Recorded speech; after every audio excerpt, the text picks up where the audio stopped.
श्रीराम समर्थ. श्री गणेशाला, शारदेला, समर्थ सद्गुरूंना वंदन करून क्षणभर नामस्मरण करू. श्रीमद देवी भागवत सारामृत कथेचे श्रवण करू. ओम ऐं ह्रीं क्लीं चामुंडाय विच्चे. ओम ऐं ह्रीं क्लीं चामुंडाय विच्चे. ओम ऐं ह्रीं क्लीं चामुंडाय विच्चे. ओम ऐं ह्रीं क्लीं चामुंडाय विच्चे. जगदंबा माता की जय. सर्वमंगल मांगल्ये शिवे सर्वार्थ साधिके शरण्ये त्र्यंबके गौरी नारायणी नमोस्तुते. श्रोते हो नमस्कार. श्रोते हो, सूतांची स्वारी शौनकादिक मुनींना, महर्षी व्यासांची स्वारी जन्मेजयाला सांगत होती. जन्मेजया, अशा प्रकारे राजा नहुष हा देवांचा राजा होऊन सुद्धा एका परस्त्रीवरती व्यभिचार दृष्टी ठेवल्यामुळे अधःपतनाला गेला. सर्पयोनी त्याला भोगावी लागली. हे ऐकल्यावरती जन्मेजयाने विचारलं, महाराज, आपण मला इंद्राचं अद्भुत चरित्र, त्याचा अधःपात, दुःख, नहुष राजाची उन्नती, त्याचाही अधःपात, हे सगळं सांगितलं. त्याचबरोबर देवेश्वरी, भुवनेश्वरी हिचं महात्म्य सांगितलं. पण या संदर्भात मला एक थोडी शंका वाटते आहे. ती अशी की इंद्र तर महातपस्वी होता आणि दुःखरहित असे स्थान 100 अश्वमेध करून त्यांनी प्राप्त केलेले होते. तरीही तो स्थानभ्रष्ट का झाला? तुम्ही कृपा करून त्याचं कारण मला सांगा. तुम्ही सर्वज्ञ आहात, पुराणांचे रचनाकार आहात, मुनिश्रेष्ठ आहात. मी सुद्धा तुमचा श्रद्धावान शिष्य आहे. तेव्हा मला संशयरहित करणं हे तुम्हाला आवश्यक आहे. तेव्हा माझा हा संशय दूर करा. सुतांची स्वारी म्हणाली, मुनींनो, इतिपृष्ठ सराज्ञावै तदा सत्यवती सुतः तमाहाति प्रसन्नात्मा यथानुक्रममुत्तरम. सूत म्हणाले, मुनींनो, जन्मेजयाचा हा प्रश्न ऐकून सत्यवती पुत्र व्यासांनी त्याचे समाधान कशा प्रकारे केले ते आता मी तुम्हाला सांगतो. महर्षी व्यास म्हणाले, राजा, निबोधन नृपती श्रेष्ठ कारणं परमाद्भुतम. राजा, तुला मुख्य कारण सांगतो. कर्मणस्तु त्रिधा प्रोक्ता गतिस्तत्त्वाविदां वरैः संचितं वर्तमानञ्च प्रारब्धमिति भेदतः.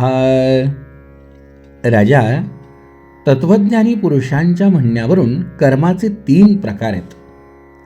एक म्हणजे संचित, दुसरं म्हणजे क्रियमान म्हणजे वर्तमान, आणि तिसरं म्हणजे प्रारब्ध. त्यातही पुन्हा सात्विक, राजस आणि तामस असे 3 प्रकार आहेत. अनेक जन्मातल्या कर्मांचा जो साठा असतो त्याला संचित असं म्हणतात. हे राजा, असं संचित कर्म शुभ असो किंवा अशुभ, ते फार पूर्वकाळपासून चाललेलं असतं. फार पूर्वकाळपासून ते आपल्याजवळ साचलेलं असतं आणि प्रत्येक जीवाला ते भोगल्याशिवाय गत्यंतर नाही. शिवाय कोटिकल्प उलटेपर्यंत सुद्धा ते भोगल्याशिवाय संपत नाही, हेही निश्चित आहे. जीव आयुष्यात जी जी कर्म करतो त्या कर्मांना वर्तमान म्हणजे क्रियमान असं म्हणतात. त्यात शुभ आणि अशुभ या दोन्ही तऱ्हेची कर्म असतात. त्यात पुन्हा पूर्वजन्मातील संचित कर्मांपैकी काही कर्म भोगावी लागतात. त्याच्या मागे काळाची प्रेरणा असते. त्यालाच प्रारब्ध असं म्हणतात. त्याचा नाश भोगूनच संपवावा लागतो. हा भोग अटळ असतो. राजा, देवैर्मनुष्यैरसुरैर्यक्षगंधर्व किन्नरैः कर्मैव हि महाराज देहारंभस्य कारणम. राजा, देव, असुर, मानव, यक्ष, गंधर्व, किन्नर किंवा आणखी कुणीही असला तरी पूर्वीच्या संचित कर्माला भोगणं प्रत्येकाला अटळ आहे. हे निर्विवाद आहे. आणि अशा पूर्वकर्मांमुळेच जन्माला येणं हे सुद्धा अटळ आहे. कर्म जेव्हा संपतील तेव्हाच जन्म मरणाचं चक्र थांबेल हेही निस्संशय आहे. राजा, ब्रह्मा विष्णू रुद्र इंद्रादी सर्व देव, दानव, यक्ष, गंधर्व असे एकूण एक कर्माने बांधलेले आहेत. कर्माशिवाय देहधारी प्राण्यांना सुखदुःख भोगण्याचे दुसरे काहीही कारण आहे का? तेव्हा या काळाच्या रेट्यामुळे अनेक जन्मातल्या साचलेल्या कर्मांपैकी जेवढी कर्मे फलोन्मुख होतात त्यांचेच नाव आहे प्रारब्ध. आणि याच न्यायाने मनुष्य, देव जसे पापाला प्रवृत्त होतात तसे पुण्य करण्यासाठीही प्रवृत्त होतात. यावरून तू ओळख राजा की पुण्यकृत्याचं फळ जसं इंद्राला देवांचं राज्यपद मिळालं तसंच ब्रह्महत्येच्या दुष्कृत्याचे फळ म्हणून तो पदच्युत झाला. यात विलक्षण असं काही नाही आहे. हे केलेल्या कर्माचं फळ तो भोगतोय आणि ते भोगावंच लागणार आहे. तो इंद्र असू दे, कोणीही असू दे. आणि इंद्राचेच उदाहरण कशाला? धर्माचे पुत्र नर नारायण यांना सुद्धा कर्मामुळेच जन्म घ्यावा लागला होता. त्यातला नर हा अर्जुन आणि कृष्ण हा नारायणांचा अंश होता. जो वैभव संपन्न दिसेल त्याच्या ठिकाणी दैवी अंश आहेत असे जाणावे. ज्यांच्या ठिकाणी दिव्यत्व दिसतं तिथे भगवंताचा अंश आहे हे लक्षात ठेव राजा. जे मुनी नसतात ते आणि जे ज्ञानसिद्ध शास्त्रावर श्रद्धा ठेवत नाहीत ते रुद्रांचे अंश नव्हे आणि रुद्राची पूजाही ते करीत नाहीत. अन्नदान न करणारा देवांशापासून नसतो आणि जो विष्णूच्या अंशापासून नसतो तो राजा होऊ शकत नाही.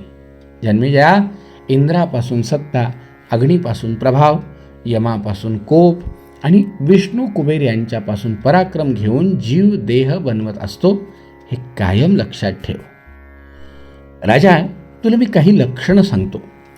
समाजामध्ये जो कोणी प्रबळ, भाग्यवंत, ऐश्वर्यवंत, विद्यासंपन्न तसंच दानशूर असेल त्याला देवांश असं म्हटलं जातं. भूपाळा, याच न्यायाने पांडव हे देवांचे अंश आणि नारायण स्वरूप वासुदेवाला प्रत्यक्ष देव समजावं. तू एक गोष्ट निश्चितपणे समजून घे की प्राण्यांचा देह हा सुखदुःख भोगण्याचं माध्यम आहे. त्यामुळेच सर्वच प्राणी सुख आणि दुःख आळीपाळीने भोगण्यासाठी जन्माला येतात. कुणीही देहधारी स्वतंत्र नाही. प्रत्येक जीव हा दैवाच्या अधीन आहे आणि दैवामुळेच तो सुख दुःख जन्म मरण हे सगळं भोगतो. या प्रबळ दैवाचं तुला आणखी एक उदाहरण सांगतो राजा. पांडवांना वनात जावं लागलं. नंतर ते पुन्हा स्वगृही आले. त्यानंतर स्वकर्तृत्वाने त्यांनी राजसूय यज्ञ केला आणि पुन्हा एक वार त्यांच्या नशिबी वनवासाचं दुःख आलं. नंतर अर्जुनाने अत्यंत उग्र अशी तपश्चर्या केली. देवांनी त्याला प्रसन्न होऊन वर दिला, पण दुःखाने त्याची पाठ काही सोडली नाही. राजा, मानव देहात त्यांनी जी पुष्कळ पुण्यकृत्य केली ती गेली कुठे मग? तुला सांगू राजा, पूर्वजन्मी तो नर नावाचा धर्मपुत्र असतेवेळी बद्रिकाश्रमात त्याने जे विलक्षण कठोर तपस सामर्थ्याने केलेलं पुण्य मिळवलेलं होतं त्याचं फळ त्याला या जन्मात अर्जुन असतानाही मिळू शकलं नाही. प्राण्यांच्या देहसंबंधी कर्मांची गती जाणणं शक्य नाही. ती गती देवांनाही समजणार नाही. मग माणसांची काय कथा आहे? आता भगवान वासुदेवांचा जन्म तर फार मोठ्या संकटात म्हणजे अगदी बंदीशाळेत झाला. मग वसुदेवांनीच तात्काळ त्याला गोकुळात नंदाच्या स्वाधीन केलं. तिथे काही वर्ष राहिल्यानंतर मथुरेमध्ये भगवान आले. त्यांनी कंसाला ठार केलं.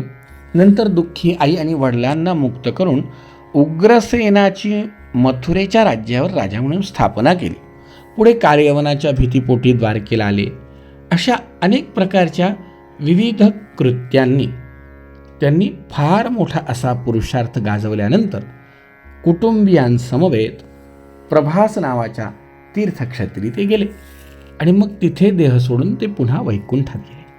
त्याच्या पाठीमागे ब्राह्मणाचा शाप, सर्व यादव कुलीन लोक मुलाबाळांसहित आणि आप्तस्वकीयांसह मरण पावले. राजा, कर्माची गती अशी विलक्षण आहे. तिच्या बाबतीत जास्त बोलण्यापेक्षा मी एकच गोष्ट सांगेन की साक्षात वासुदेव सुद्धा कर्माच्या नियमामुळे एका सामान्य पारध्याच्या बाणांनी आपला देह सोडतात. तर लक्षात घे राजा, एवं ते कथिता राजन कर्मणो गहना गतिः वासुदेवोऽपि व्याधस्य बाणेन निधनं गतः. या कर्माच्या गतीमुळेच राजा, जो मोठा असू दे, छोटा असू दे, लहान असू दे, राजा असू दे, रंक असू दे, देव असू दे, यक्ष गंधर्व किन्नर कोणी का असेना, कर्माची गती भोगावीच लागेल, कर्माचं फळ भोगावंच लागेल.